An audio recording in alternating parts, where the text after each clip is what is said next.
से करीबी संबंध सामने आ रहे हैं। सोशल मीडिया पर धनंजय सिंह और बीजेपी विधायक सुशील सिंह के साथ उनकी तस्वीरें और वीडियो वायरल हो रहे हैं। ये भी जानकारी सामने आई है कि दोनों तस्कर शुभम और अमित हर साल दुबई और पटाया की सैर करते थे। करोड़ों का लेन देन हवाला के जरिए किया करते थे। दरअसल उत्तर प्रदेश की स्पेशल टास्क फोर्स ने कोडीन, कफ सिरप और अन्य नशीली दवाओं की अवैध तस्करी के मामले में बड़ी कार्रवाई की थी। एसटीएफ ने इस पूरे सिंडिकेट से जुड़े प्रमुख सप्लायर अमित सिंह और अमित टाटा को गिरफ्तार कर लिया था। ये गिरोह लगभग 100 करोड़ रुपए के अवैध ड्रग नेटवर्क से चल रहा था। आपको नशे के लिए इस्तेमाल हो रहे कफ सिरप के काले कारोबार का जौनपुर कनेक्शन विस्तार से समझाते हैं। दरअसल अमित टाटा की गिरफ्तारी से पता चला है कि जौनपुर में एक साल के अंदर 42 करोड़ 45 लाख रुपए के कोडीन युक्त कफ सिरप की खरीद और बिक्री हुई। अमित टाटा के पास से बरामद फॉर्च्यूनर गाड़ी का नंबर 9777 बेहद खास है। चौंकाने वाली बात यह है कि पूर्वांचल के बाहुबली धनंजय सिंह के काफिले में सिर्फ इसी नंबर की गाड़ियां शामिल रहती हैं। अमित टाटा की गिरफ्तारी के बाद अब जौनपुर के पूर्व सांसद धनंजय सिंह की भूमिका की जांच की मांग हो रही है। दरअसल अमित टाटा को पूर्वांचल के बाहुबली धनंजय सिंह का करीबी बताया जा रहा है। उनके साथ में तस्वीरें सोशल मीडिया पर तेजी से वायरल हैं। वहीं अमित सिंह टाटा को सिर्फ एक सप्लायर नहीं बल्कि 100 करोड़ के अवैध ड्रग नेटवर्क का अहम खिलाड़ी माना जा रहा है। सबसे हैरान करने वाली बात यह है कि अमित टाटा सिर्फ तस्करी में नहीं बल्कि राजनीतिक जमीन तैयार करने में भी जुटा हुआ था। सूत्रों के मुताबिक वो ब्लॉक प्रमुख चुनाव लड़ने का मन बना चुका था। यानी साफ है कि ड्रग्स की काली कमाई को राजनीतिक ताकत में बदलने की उसकी रणनीति लगभग तय थी। धनंजय सिंह अमित टाटा को छोटा भाई कहते थे, फोन के काफिले में चलता था, चुनाव प्रचार में भी साथ दिखा था। 12 नवंबर से लेकर 19 नवंबर तक एक इंस्पेक्शन करी गई जिनमें उन्होंने 12 जो मेडिकल कंपनीज हैं या मेडिकल स्टोर हैं या फार्मा कंपनी है, इनको जब इंस्पेक्ट किया तो पाया गया कि एक शेली ट्रेडर्स जो कि रांची की कंपनी है, उनके द्वारा इन 12 मेडिकल स्टोर्स या फार्मा कंपनी को नियरली 37 लाख कफ सिरप के डब्बे दिए गए, जो बॉटल्स होती हैं, जिसका मूल नियरली 57 करोड़ है। तो यह शेली ट्रेडर्स द्वारा जौनपुर के मेडिकल स्टोर्स को सिर्फ लिखा पढ़ी में दिखाया गया, जबकि कोई खपत जौनपुर में जो कफ सिरप कोडीन युक्त फेंसिडिल है उसकी हुई नहीं है। बनारस के जो एक शुभम जायसवाल हैं, उनकी फर्म है शेली ट्रेडर्स रांची में, झारखंड में। उनके द्वारा यहाँ पे लगभग 14 से 15 फर्में हैं जिनको फेंसिडिल जो है कोडीन युक्त कफ सिरप है उसकी बिक्री जौनपुर में की गई है। उसकी जांच यहाँ पे की जा रही है। मुख्यतः टोटल 15 फर्में हैं यहाँ पे जौनपुर में, और टोटल जो अभी तक कैलकुलेट कर पा रहे हैं हम लोग 42.5 करोड़ रुपए की अनुमानित कीमत है कोडीन कफ सिरप की। हालांकि धनंजय सिंह ने सोशल मीडिया के जरिए सफाई दी और लिखा, मुझे पता है कि कफ सिरप के मुद्दे पर मेरे कुछ राजनीतिक विरोधियों ने पत्रकार बंधुओं को गुमराह कर मेरे बारे में भ्रामकता फैलाने का कृत्य किया है। इस संबंध में मैं आपको अवगत कराना चाहता हूं कि प्रकरण काशी से जुड़ा होने के कारण कांग्रेस और अन्य दलों के नेताओं के द्वारा झूठे आरोप लगाकर माननीय प्रधानमंत्री जी की छवि को धूमिल करने का प्रयास किया जा रहा है। इस प्रकरण की जांच राज्य सरकार द्वारा गहनता से विभिन्न एजेंसियों के द्वारा कराई जा रही है, जिससे प्रकरण की सत्यता सबके सामने आ जाएगी। क्योंकि ये मामला अंतर्राज्यीय है, इसीलिए माननीय प्रधानमंत्री जी और माननीय मुख्यमंत्री से अनुरोध है कि इस मामले की जांच व्यापक सीबीआई से कराई जाए, जिससे दोषियों के विरुद्ध सख्त कार्रवाई सुनिश्चित हो और अनर्गल आरोपों और झूठी खबरों पर विराम लग सके। धनंजय भले ही सफाई दे रहे हों, लेकिन कोडीन कफ सिरप की तस्करी के पूरे नेटवर्क की कड़ी से कड़ी जुड़ी तो कई खुलासे हुए जो हैरानी भरे हैं। 12 नवंबर को सहारनपुर से 2 भाइयों विभोर और विशाल राणा को अरेस्ट किया गया था। इसके बाद उसने अमित सिंह टाटा और शुभम जायसवाल का नाम लिया। 200 करोड़ की अवैध संपत्ति का भी खुलासा हुआ। आपको बता दें कि 2022 में विभोर राणा को नारकोटिक्स विभाग ने हिरासत में लिया था। उसने बताया था कि नशीली दवाओं की तस्करी वो बांग्लादेश में करता था। कोडीन युक्त कफ सिरप मामले की जांच की आंच अब दिन ब दिन बढ़ती जा रही है। बता दें 2 दिन पहले लखनऊ से जौनपुर निवासी अमित सिंह टाटा की गिरफ्तारी के बाद कयास लगाए जा रहे हैं कि उससे पूछताछ के बाद और भी कई बड़े नाम सामने आ सकते हैं।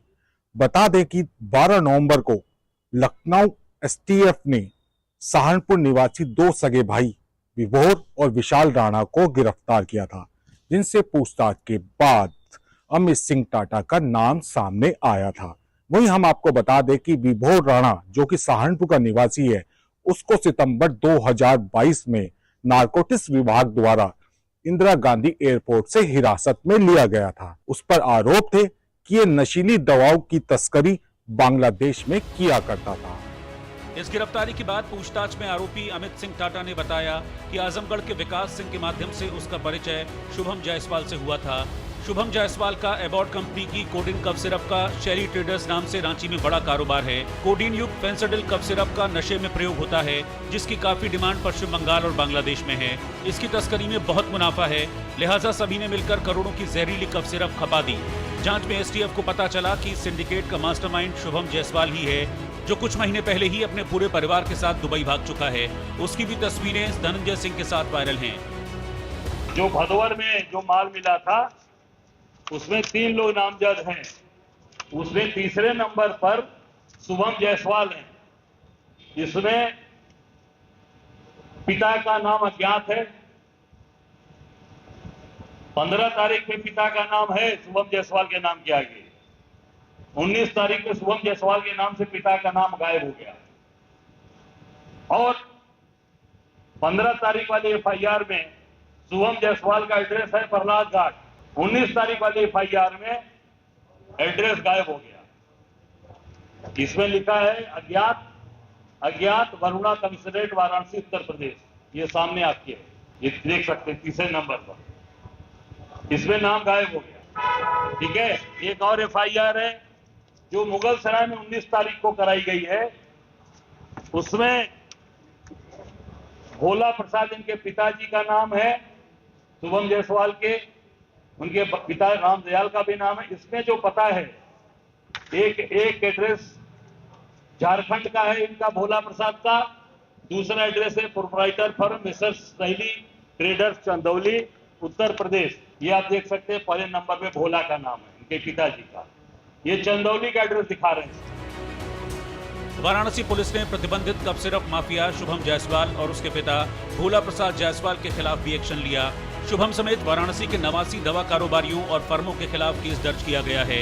आरोप है कि शुभम ने 89 लाख शीशी 100 करोड़ में बेची। 28 दवा कारोबारी फर्म समेत नामजद हैं।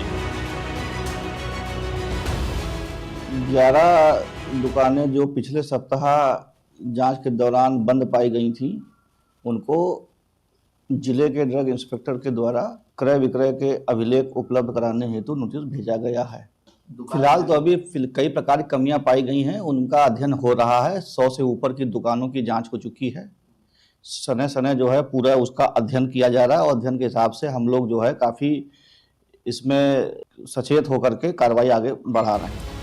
इधर गाजीपुर में भी कोडीन युक्त कफ सिरप की अवैध बिक्री के मामले में 7 लोगों के खिलाफ एफआईआर दर्ज की गई है। जांच के दौरान 7,82,000 बोतलें गायब पाई गईं, जिनकी अनुमानित कीमत 11.5 करोड़ रुपए है। ये कार्रवाई खाद्य सुरक्षा एवं औषधि प्रशासन विभाग की जांच के बाद हुई।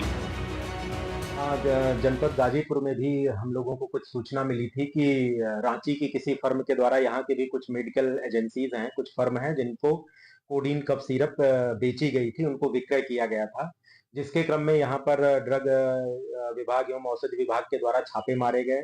6 हमारे यहाँ की मेडिकल एजेंसीज इसमें पकड़ी गई, जिनके द्वारा विगत वर्षों में रांची की फर्म के द्वारा कोडीन कफ सिरप क्रय किया गया था, परंतु उसकी खपत कैसे की गई थी, कहाँ की गई थी, इसके संबंध में ना तो उनके पास कोई दस्तावेजी अभिलेख थे और ना ही उनके पास कोई भी जानकारी थी। अब जहरीली कफ सिरप मामले में सीएम योगी की सख्ती देखने को मिली है। सीएम योगी ने नेटवर्क की तह तक जाने के निर्देश दिए हैं, लेकिन विपक्ष ने योगी सरकार को घेरने में कोई कसर नहीं छोड़ी है।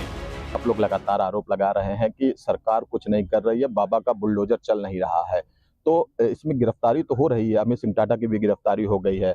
एक गिरफ्तारी होना, किसी प्यादे का गिरफ्तार होना, ये अलग बात है, और मामले में कौन लोग इन्वॉल्व हैं, क्योंकि हमारे प्रधानमंत्री का ऐसा संसदीय क्षेत्र है और इतना बड़ा सिंडिकेट जो हजारों करोड़ का मामला है, जो जहरीली दवाएं सप्लाई हो रही हैं, कई देशों में सप्लाई हो रही हैं, वो बनारस से हो रही हैं और बिना पुलिस और प्रशासन और नेताओं के गठजोड़ के ये कैसे संभव है?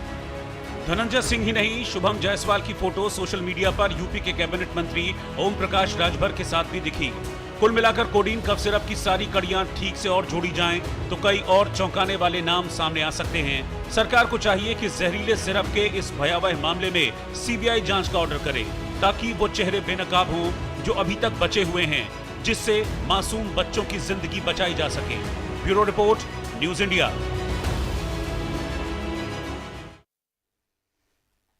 तो इस खबर विस्तार से जानकारी देने के लिए हमारे संवाददाता अरसलान हमारे साथ लाइव जुड़ गया लखनऊ से। अरसलान, नशीले कप सिरप तस्करी में नए नए खुलासे हो रहे हैं, क्या कुछ जानकारी आपके पास? बिल्कुल, देखिए, जब गुरुवार से जिस तरीके से अमित सिंह टाटा की गिरफ्तारी हुई है, यूपी एसटीएफ ने उसको उठाया है, लखनऊ से उसको उठाया गया है। हालांकि अब जो अपडेट है, एक अपडेट ये भी बता दे कि पूर्व आईपीएस अधिकारी हैं अमिताभ ठाकुर, उन्होंने इस गिरफ्तारी में भी हेरफेर की बात कही है। मतलब जिस तरीके से मीडिया में दिखाया गया और प्रेस नोट यूपी एसटीएफ की तरफ से जारी किया गया है, उस पर भी सवाल उठ गए हैं और कहा गया है कि ये गिरफ्तारी दरअसल लखनऊ से नहीं बल्कि लखनऊ के बाहर किसी इलाके से हुई थी और उसको एसटीएफ ने लखनऊ से अमित सिंह टाटा को दिखाया है कि गिरफ्तार किया गया है। उन्होंने ये भी कहा है कि उस गिरफ्तारी के दौरान कुछ लोग और भी थे, ये भी बड़ा आरोप लगाया गया है, जिनको अभी एसटीएफ ने नहीं दिखाया है। बहरहाल एफआईआर जो दर्ज हुई है उसमें धनंजय सिंह का नाम ना हो भले ही, लेकिन पूरी जो कड़ियां हैं वो धनंजय सिंह के इर्द गिर्द जुड़ती हुई नजर आ रही हैं। और बाहुबली माफिया धनंजय सिंह कोई, देखिए, सोशल एक्टिविस्ट या सामाजिक कार्यकर्ता नहीं है, भले ही वो सोशल मीडिया पर, भले ही वो फेसबुक पर आके अपनी जिस तरीके की सफाई दे रहे हो, एक बड़ा सिंडिकेट है। छोटे लोग इसमें देखिए नहीं होते हैं। जांच की बात कही जा रही है, बड़े नाम सामने निकलने की बात, आने की बात कही जा रही है, लेकिन जांच, अब देखिए, जांच जो है वो एक मैनेजमेंट का एक प्रोसेस हो गया है, एक प्रोसीजर हो गया है, एक प्रक्रिया हो गई है।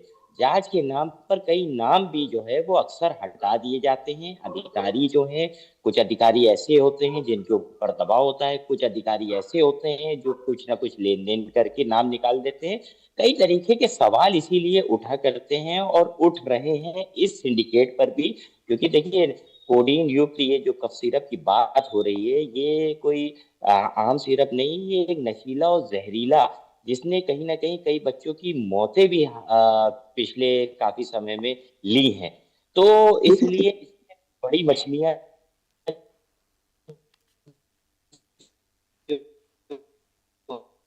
हैं वो इन्वॉल्व हैं। देखते जो प्रशासन है वो कौन कौन नाम को खोलता है, कौन कौन नाम सामने आते हैं। हाँ, ये जरूर है कि इसमें छोटे लोग या गरीब तबके के लोग नहीं, लेकिन जो बड़े माफिया, बड़े बाहुबली हैं, पूर्वांचल के हों, बनारस के हों, या व्हाइट कॉलर लोग जो नेता नगरी और सरकार में जिनकी पैठ है, वो लोग हैं, उनके नाम सामने आते हैं या फिर उन्हें दबा। चलिए, ठीक है, हमारे साथ जौनपुर से हमारे संवाददाता सुशील तिवारी भी हमारे साथ जुड़ गए हैं। सुशील, नशीले कप सिरप में लगातार नए नए खुलासे हो रहे हैं। ऐसे में अमित टाटा को गिरफ्तार किया गया, पूछताछ की गई है, कई कुछ राज उसने उगले हैं, क्या कुछ जानकारी आपके पास है? बिल्कुल, आपको बता दें, ये कप जो है कोडिंग का सिरप मामला जो है अभी ये लगातार जो है बढ़ता जा रहा है। एसटीएफ लगातार इस मामले में जांच बढ़ाई हुई है, लेकिन इस दौरान ये लगातार जो धनंजय सिंह के साथ अमित टाटा और शुभम जायसवाल की तस्वीरें आ रही थी।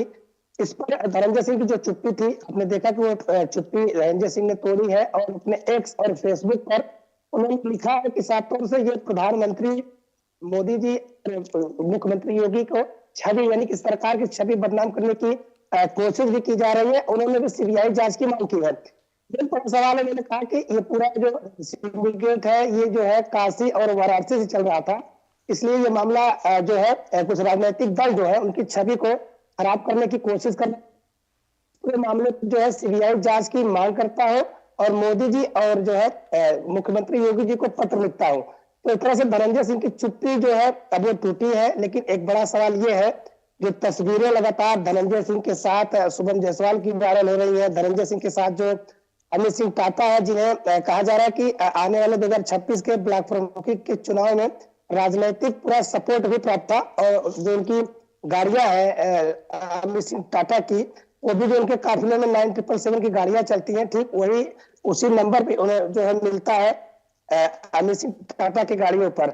तो धनंजय सिंह ने चुप्पी तोड़ा है, लेकिन एक इंडिकेट उन्होंने ये भी किया है कि क्या जो वाराणसी का उन्होंने जिक्र किया है, क्या वाराणसी के नाम पर वो पूरे मामले को घुमा चाहते हैं, या फिर अपनी जो उनके ऊपर लगातार ये दाग लग रहा था कि इनका राजनीतिक संरक्षण जो है इन लोगों को प्राप्त है, उससे वो छुटकारा पा सके।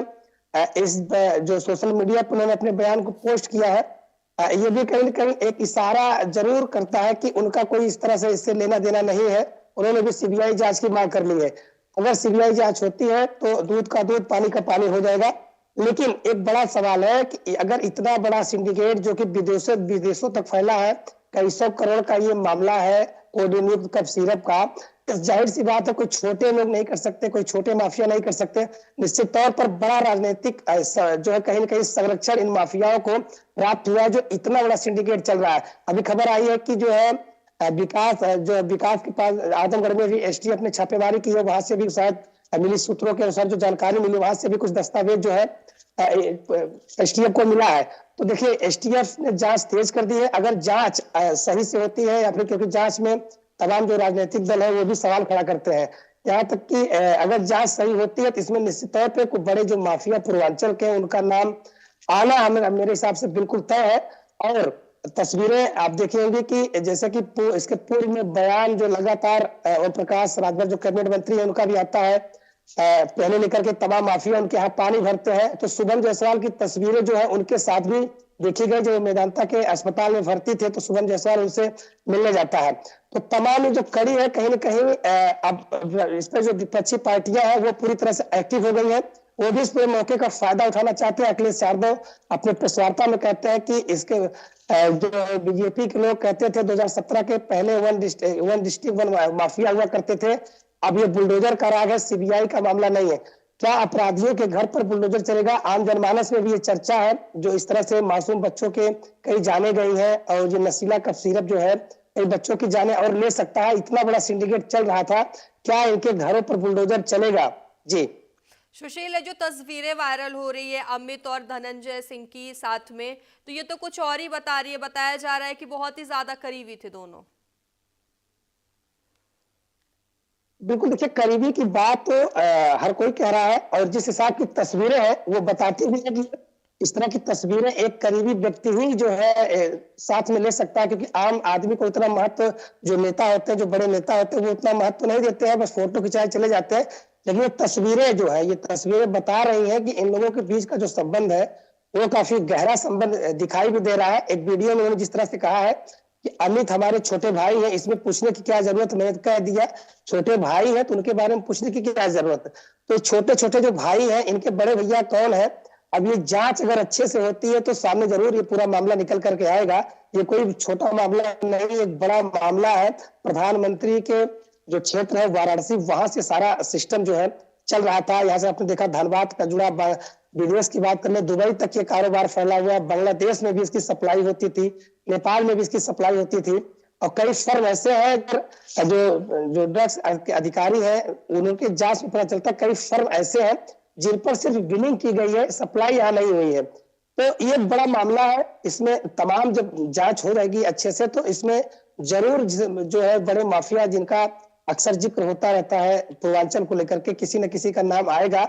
या इन लोगों को बचाने के लिए, जैसा कि अखिलेश यादव ने अपने प्रेस वार्ता में उन्होंने सवाल भी खड़ा किया है कि इन लोगों को बचाने का भी प्रयास किया जा सकता है। तो अखिलेश यादव के साथ साथ जो अन्य राजनीतिक पार्टियां इस पूरे मामले को लेकर के एक्टिव है, सरकार को घेर रही है, और घेरना भी जिस तरह से योगी जी लगातार अपने बयानों में कहते हैं कि माफिया जो है वो जो है उत्तर प्रदेश से बाहर चले गए, या फिर माफिया को जमीन में दफन कर दिया गया है। एक सवाल तो खड़ा ही होता है कि इतना बड़ा आखिर माफिया उत्तर प्रदेश से गायब है, तो इतना बड़ा सिंडिकेट आखिर उत्तर प्रदेश में चल कैसे रहा था? जी दिव्या। चलिए ठीक है, हमारे साथ कानपुर से हमारे संवाददाता अंकित सिंह भी हमारे साथ बने हुए हैं। अंकित, कप सिरप सिंडिकेट को लेकर जहां एक तरफ सियासत तेज हो गई तो वहीं दूसरी तरफ नए नए खुलासे भी सामने आ रहे हैं, आपके पास क्या कुछ जानकारी है?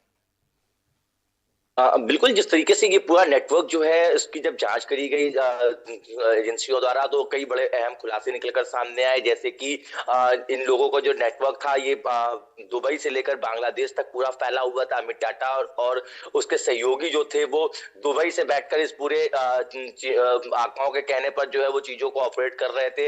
इन सब चीजों का पता लगाया जा रहा है, क्योंकि ये जो कोडीन युक्त कफ सिरप है, ये कफ सिरप जो है उन देशों में, उन जगहों पर ज्यादा बेचा जा रहा था जहां पर शराब बैन था, क्योंकि शराब की कमी को पूरा करने के लिए और बॉडी में नशे की मात्रा को बराबर करने के लिए कोडीन युक्त सिरप का इस्तेमाल जो है वो किया जा रहा था। एजेंसियां जो है वो लगातार अपनी जांच करने में जुटी हुई हैं और जो खुलासे हैं वो तरह तरह के निकलकर सामने आ रहे हैं, क्योंकि अगर स्वास्थ्य विभाग के महकमे ने अगर जमीनी स्तर पर अगर इसको देखा होता और शुरू से इस पर पैनी नजर बनाई होती, तो इतनी बड़ी मात्रा में जो छापेमारी की गई है, जो कोडीन युक्त सिरप बरामद हुए हैं, वो खेप जो है वो पहले ही रोक ली जाती। तो कहीं ना कहीं इसमें जो नीचे के अधिकारी हैं, इनकी जो कमियां हैं वो उजागर हुई है। स्वास्थ्य महकमे की एक बड़ी कमी जो है वो उजागर हुई, क्योंकि इसके पहले भी कई ऐसी चीजें निकलकर सामने आई थी जिसमें इन दवाइयों को संचालित करने के लिए जो मेडिकल स्टोर्स थे वहां पर लोग जो है वो रिश्वत लेते हुए भी दिखे थे।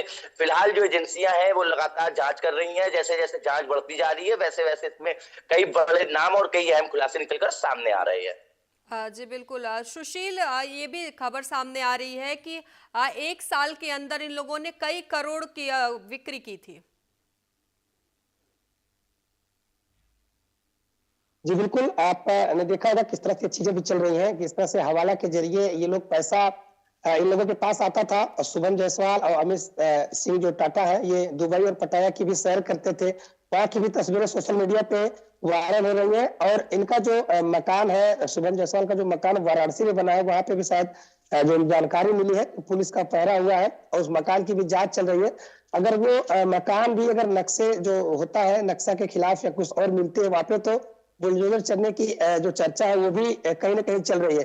तो इतना बड़ा ये सिंडिकेट जो चल रहा था, इसमें कहा जा सकता है आराम से जो हवाला के जरिए तमाम लोगों ने पैसा जुटाया उसका उन्होंने उपयोग किया है। अमित सिंह टाटा जो है इन्हीं पैसों के बल पे ब्लॉक प्रमुखी का चुनाव भी लड़ना चाहता, ब्लॉक प्रमुख भी वो बनना चाह रहा था। तो ये जब अवैध कारोबार का जो होता है दिव्या, इसमें काफी पैसे आते हैं। इस पैसे का ना तो सरकार टैक्स पाती है, सरकार के जानकारी में सब चीजें चलते नहीं है। तो 1 साल में इन लोगों ने जो धन इकट्ठा किया है वो कोई साधारण नहीं हो सकता। जो चर्चाएं है वो चर्चाएं कहीं ना कहीं जांच में जब सारा मामला खुलेगा तो स्पष्ट हो जाएगा। जो चर्चाएं है क्या वो